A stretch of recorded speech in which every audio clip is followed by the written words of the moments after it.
I want you to think about this here. In your entire lifetime, how much money has gone through your hands? How much? Let me explain to you what I mean by this. Maybe you made $73,000 last year, 28 years old. And the first time you got a check was 14 years old, it was $100. Add that whole thing up. You'll come out with a number, $493,000 or $1.9 million or $6.3 million, depending on who it is watching this video. The question is this: how much is left in your wallet? Truly, what is in your wallet? Not what's in your wallet with capital choice. I'm talking like really, what's in your wallet? What do you have left? How much savings do you have left? And if you're not too happy with this question, it's very simple. The reason why you don't have a lot of money left is because you don't know how to play the money game. Simple as that. So today in this video, I'm gonna cover with you 20 rules of money. These are rules of money that I followed, and it's obviously from a lot of mistakes I made because there was a point in my life where I had made money and there was nothing left in my pocket. So I'm telling you from my experiences. But rule number one is the most important one. And it's the one you have to buy into immediately. It's very simple. You can fight it, say whatever you want to do to it. It's a rule. And the rule is, it's a game. Money is a game. And the great thing about any game is the following thing. No matter what game you play the most, eventually get good at it. If I've never played chess and I play you and you played 100 times chess, you're probably going to beat me. If I have played Monopoly 1,000 times and you played 3 times, I'm probably going to beat you because it's a game. So the great thing about the money game is it can be learned. So many times people fight it and they have problems with it. And they say, well, you know, that person became rich because they're smart. This person did this. No. They learned the game, and you can also take the time to learn the game. Rule number 2 is don't be a hater of money. If you hate money, you'll never get money because money doesn't like haters. So if you're a hater and you constantly say things like, well, money doesn't grow on trees, and money is this, and money is that, and rich people are this, you're right. Money says, you're right. I'm not turned on by you. It's almost as if going on a date with an attractive girl and telling the girl that you don't like attractive girls who don't know a lot about philosophy and all they care about is their looks and doing makeup and doing this and working out and going to the gym. And this girl's like, dude, I put makeup on, I work out every day to stay in shape, but I also like other things in my life. But you know what? You're right. You're not attracted to me. I don't like you. She goes and finds another guy that says, I like a girl that takes care of her body. I like a girl that takes care of her skin. I like a girl that does makeup. I like a girl that works out 5 days a week. She's attracted to that guy. Keep that part of mind. Don't be a hater with money. Number 3, it's a doubles game. Listen, this should you can stop watching the entire video. You got the main things out of the way. It's a double game. And by the way, at the end of the video, I'm gonna give you a free PDF. It's a double game. What is a double game? The entire game of money, it's about doubling your money. So what do you mean, Pat, doubling your money? Let me explain it to you this way. If you right now have $1,000 in your bank account, if you're watching this, you have $1,000 cash, you are 10 doubles away from $1 million. That's it. You're 5 doubles away from having $32,000. You're 13 doubles away from having $8.192 million. You're 14 doubles away from $16 million. It's a doubles game. So how soon can you double your money? That's truly the game. Can you take that $1,000 and double it to $2,000 in the next year? So the next thing is, now it's $2,000 you have an account. Now you are 9 steps away from $1 million. You may say, Pat, I already have $100,000 in my account. Well, guess what? You're 4 doubles, 3 doubles away from $1 million. All you got to, it's a doubles game. This is a piece of cake when you learn it's a doubles game. So the question then becomes what? How soon, this is the real game of doubles. It becomes 2 different things.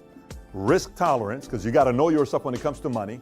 Your risk tolerance, depending on the age you're at, if you're 65, your risk tolerance is going to be lower than you being 22 years old, right? So you have your risk tolerance, you need to know you. Then the other part is time horizon. What is your time horizon? So time horizon could be, I want to have $1 million by 10 years from now. Great. If it's 10 years, what do you have right now? Then you have to play your doubles game. How many doubles do I have with the $17,000 to get to $1 million? It's a simple game that you can learn what to do. As long as you know your risk tolerance, you know your time horizon, what it is and what the amount is, then you're playing the doubles game. Number 4, seduction. Let me explain to you about seduction, okay? Listen, I use the analogy with ladies because it's just how it is, okay? Money likes to be seduced. Money's attracted to seducers.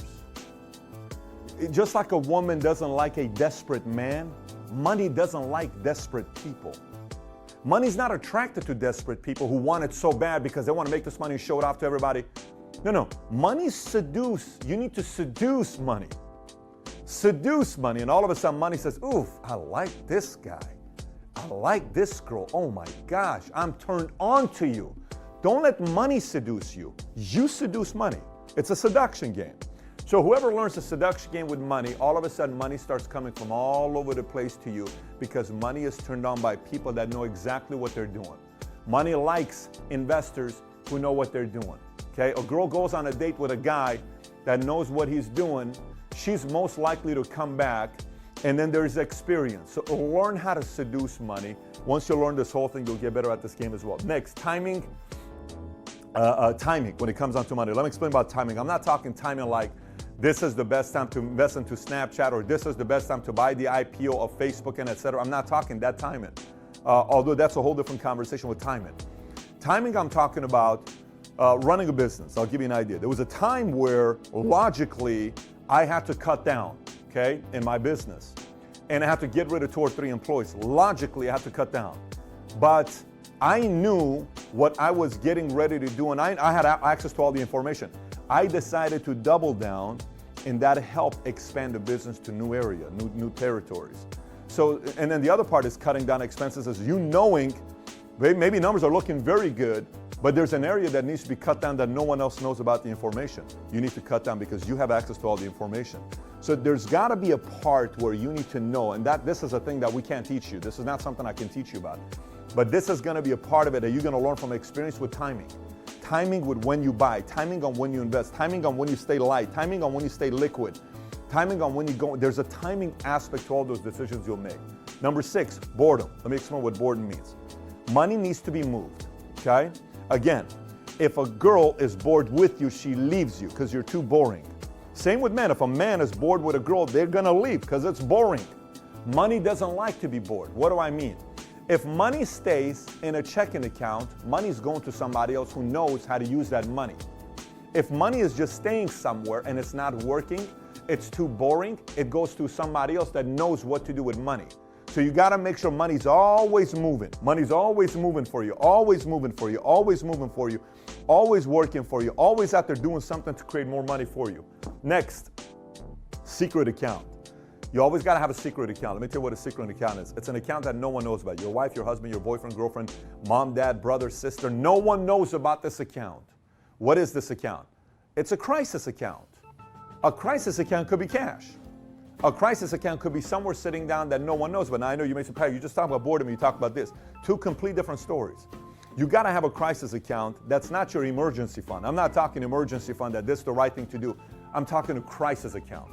What saved the business when we were going through difficult times and our company's checking account went to $13,000. I have payroll, commissions, everything. $13,000. Where we're about to shut down the company. It's this close. We're about to shut down the company. What saved us was the crisis account that I had. No one knew about.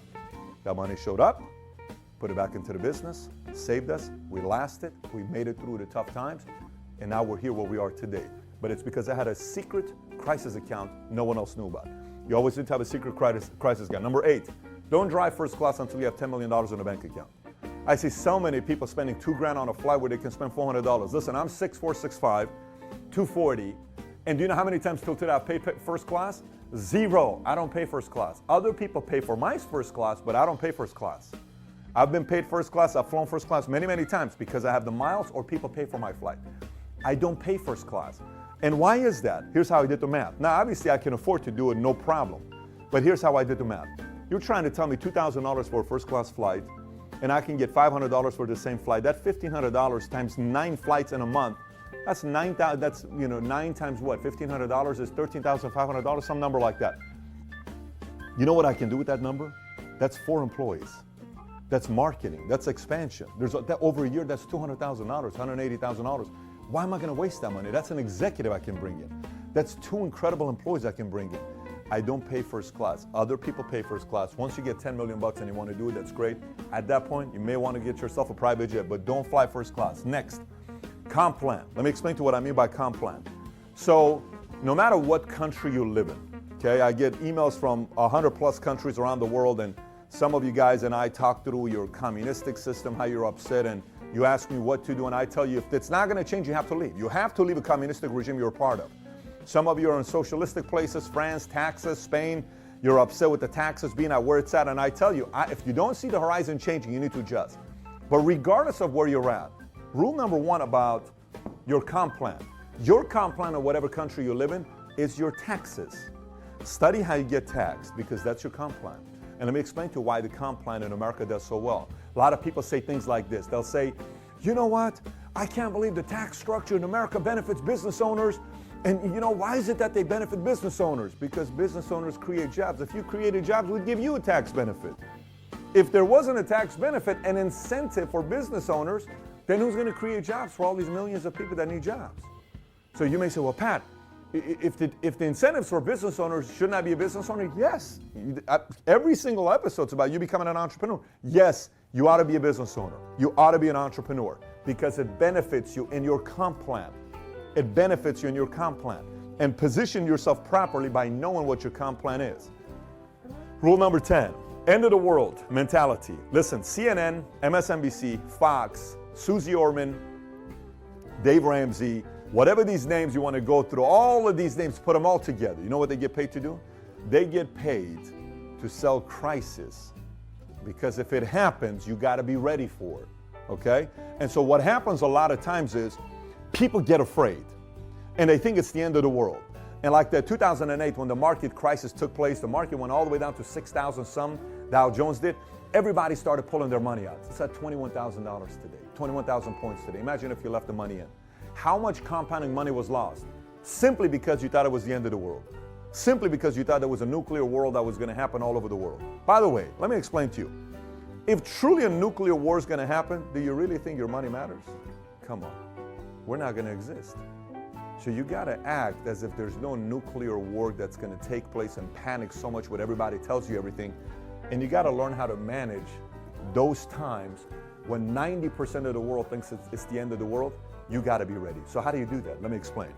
I was part of the community that it's always the end of the world until I realized how you become wealthy is during this time. During this time when it's the end of the world, you know who wins? Those who have cash. This is why it's important to have cash set aside. And I'm not talking boredom money. I'm talking cash set aside when it's the end of the world for you to buy stuff. Every time crisis takes place, a lot of people become wealthy. A lot of people become wealthy because everything's on sale.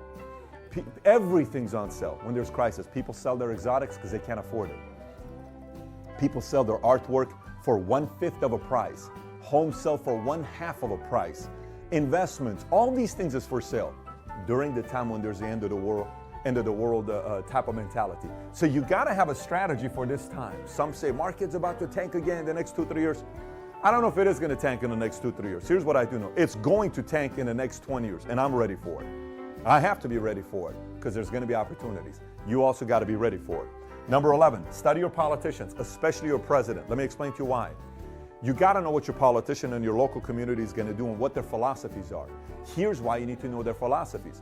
If their philosophy is to do heavy-duty taxing on you, you need to adjust accordingly.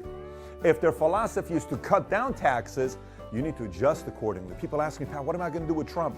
Start a business. Taxes are being cut. Go make your millions of dollars the next 4 years.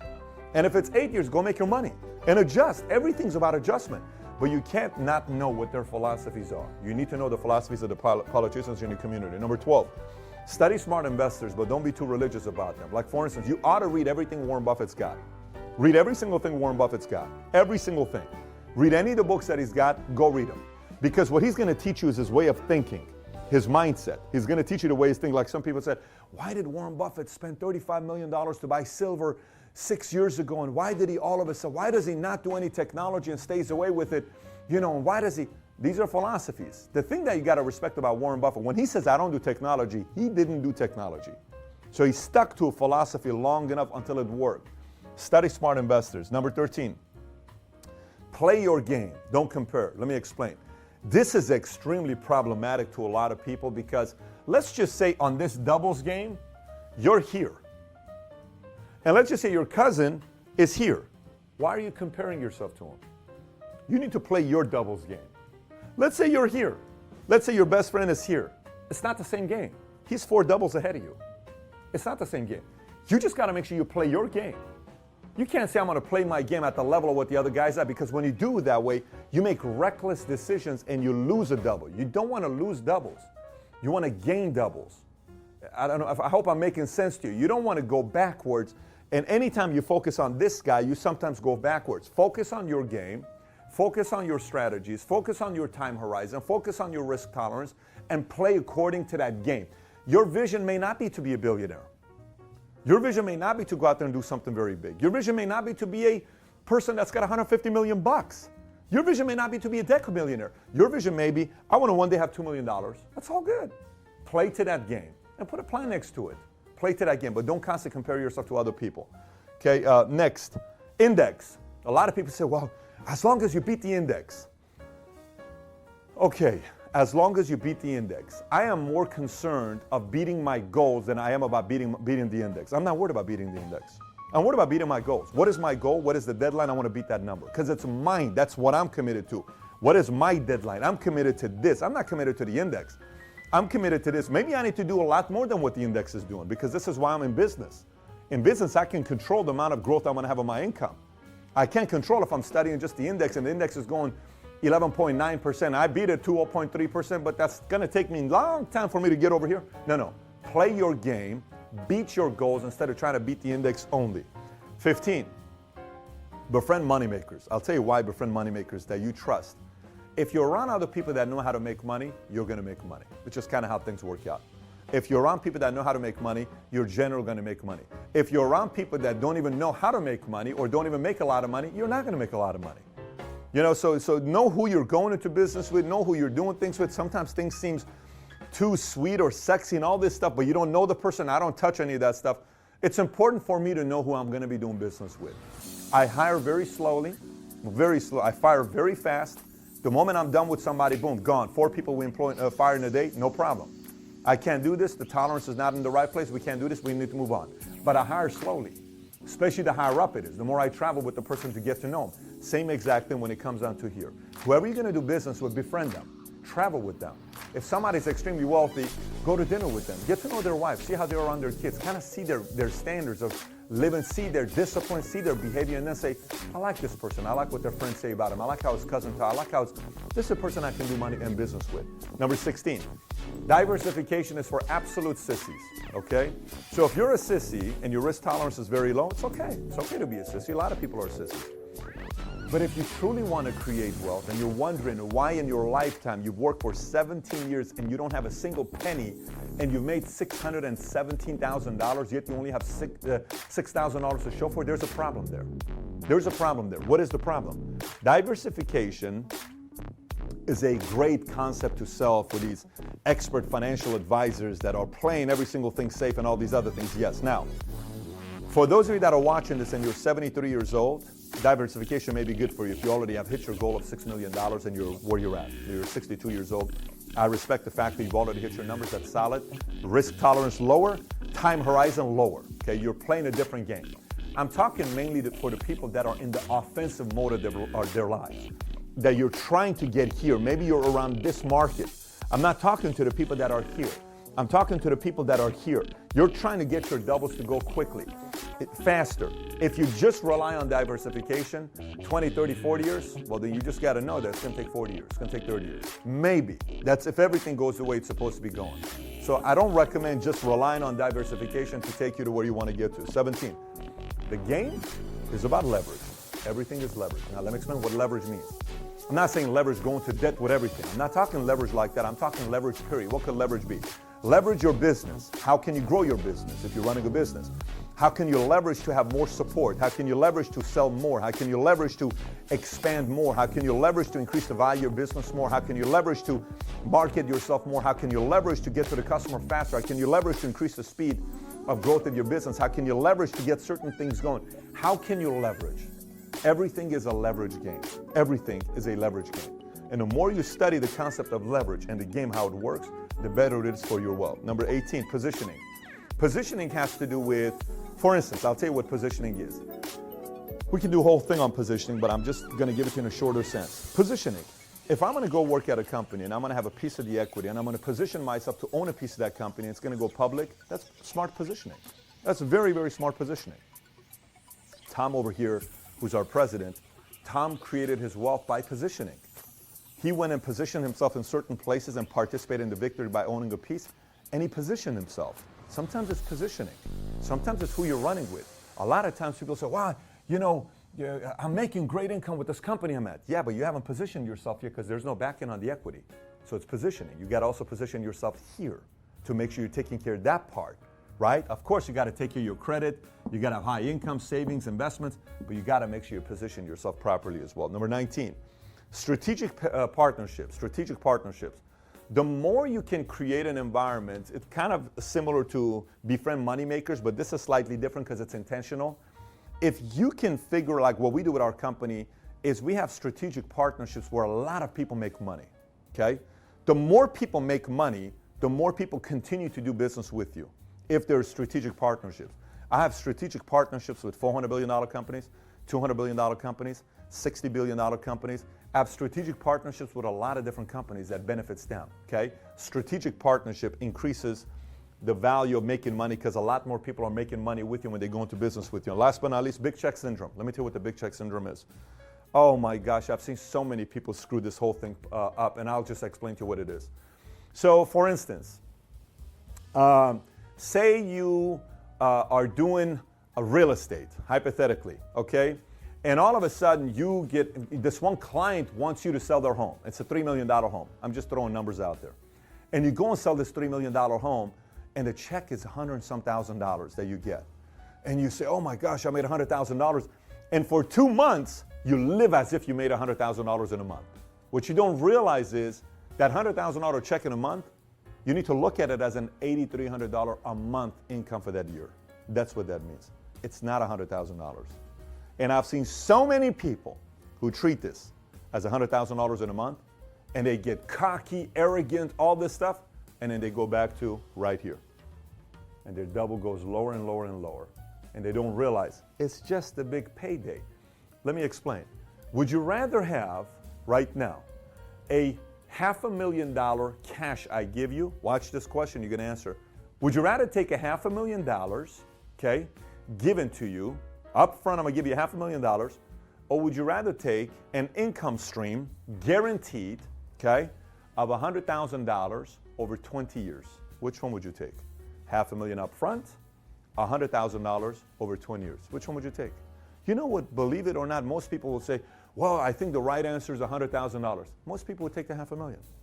Let me tell you why the $100,000 allows you to do more. The $100,000 is $2 million. The $500,000 is $500,000. See, this gives me the opportunity to have a stronger backing to make bigger decisions to get bigger doubles. Now you may say, Pat, but $500,000, that already puts me here. It's irrelevant if you don't know how to play the money game. It's irrelevant if you don't know how to play the money game. I want high income as well. I want income coming in that feeds my game so I can increase my net worth. This is a very, very important game. So don't get too crazy about big check syndrome and all of a sudden fall for it and lose everything that you got, because it can totally mess up with your net worth and you work all the way back to your doubles. So with that being said, this is what I'm going to do to you.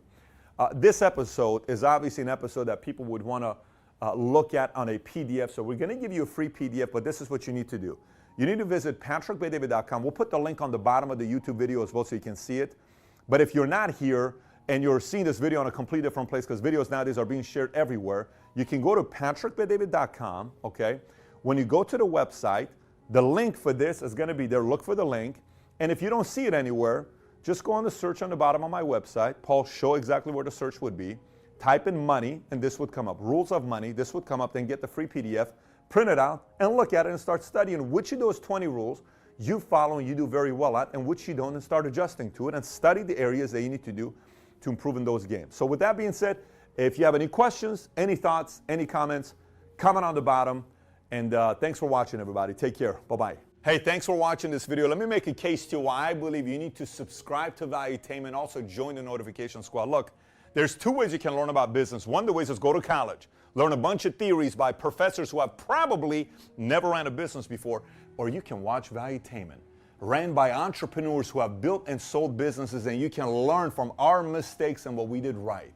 And by the way, I'm willing to bet anybody who goes and takes this boring route versus watches Valuetainment, I'm putting my money, this person who watches Valuetainment is going to beat the person who goes to college. You don't believe me? Test me on this. This is why I'm so certain you need to subscribe to Valuetainment and learn the content so you can also be a successful entrepreneur.